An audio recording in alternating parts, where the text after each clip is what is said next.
আজকে বানিয়েছি সর্ষে বাটা দিয়ে নোটে শাক চচ্চড়ি। দারুণ খেতে হয়, এইভাবে বানান বন্ধুরা।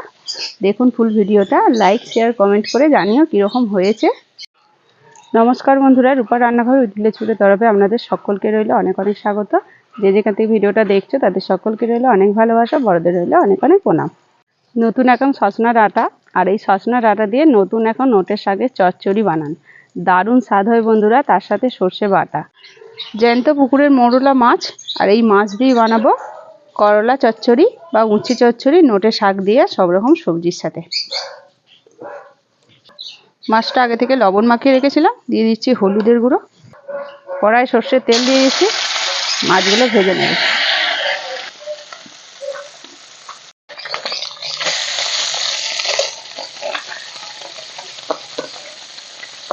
তেলে দিয়ে দিচ্ছি পেঁয়াজ। পেঁয়াজটা হালকা করে একটু ভেজে নেব, বেশি ভাজবো না। দিয়ে দিচ্ছি সব রকমের সবজি, সজনা ডাঁটা, আলু, কুমড়ো আর বেগুন দিয়েছি। উচ্ছে দিয়ে দিচ্ছি, লবণ, হলুদের গুঁড়ো। চাপা দিয়ে দেবো, সিদ্ধও হয়ে যাবে, যে জলটা বেরোবে এর থেকে, আর ভাজা ভাজাও করবো। সমস্ত সবজিগুলো চাপা দিয়ে কিন্তু সিদ্ধও হয়ে গেছে, আর এদিকে ভাজা ভাজাও করে দিয়েছি। একবার করে চাপা দিয়েছি আর একটু করে নেড়ে চেড়ে নিয়েছি।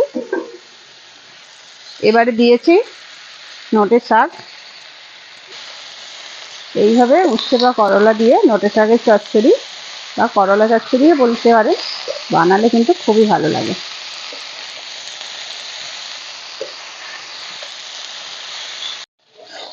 সমস্ত সবজি শাক একদম সিদ্ধ হয়ে গেছে, চাপা দিয়ে দিয়ে একটু ভাজা ভাজাও করে নিয়েছি। খুব সুন্দর করে কিন্তু সিদ্ধটাও হয়ে গেছে। দিয়ে দিচ্ছি লঙ্কার গুঁড়ো। ভেজে রাখা মাছগুলো দিয়ে দিলাম। খুব ভালোভাবে একটুখানি কষিয়ে কষিয়ে রান্নাটা করতে হবে, তবেই কিন্তু চচ্চড়ির আসল যে স্বাদটা বেরোবে। স্বাদের জন্য দিয়ে দিচ্ছি অল্প হাফ চামচ চিনি। ভালোভাবে একটু কষিয়ে নিয়েছি। এবারে যেটা দিয়ে দিচ্ছি সর্ষে বাটা, শুধু সর্ষে বাটা দিয়ে দিচ্ছি। এই সর্ষে বাটা দেওয়ার জন্য এই চচ্চড়ি কিন্তু খুব সুন্দর স্বাদ আসবে। আপনারা শুধু এই লঙ্কা হলুদ দিয়েও করতে পারেন, কিন্তু একটু সর্ষে বাটা দিয়ে এইভাবে করে দেখবেন, নোটে শাক চচ্চড়িতে দারুণ খেতে লাগে। আর বেশি নাড়বো না, যেহেতু সর্ষে দিয়ে খুব একটা রান্নাতে তিতো হয়ে যেতে পারে। এমনি তো নোটে শাক চচ্চড়ি করলা দেওয়া আছে, একটু হালকা তিতো তিতো হবে। এবারে নামিয়ে দেবো। গরম ভাতের সাথে প্রথম পাতে খুবই সুন্দর লাগবে বন্ধুরা, আপনারা এইভাবে বানান। ভিডিওটা আজকের মতো এখানেই শেষ করছি, আবার অন্য কোনো দিন নতুন একটা ভিডিও নিয়ে হাজির হবো আপনাদের কাছে। ততক্ষণের জন্য টাটা, নমস্কার।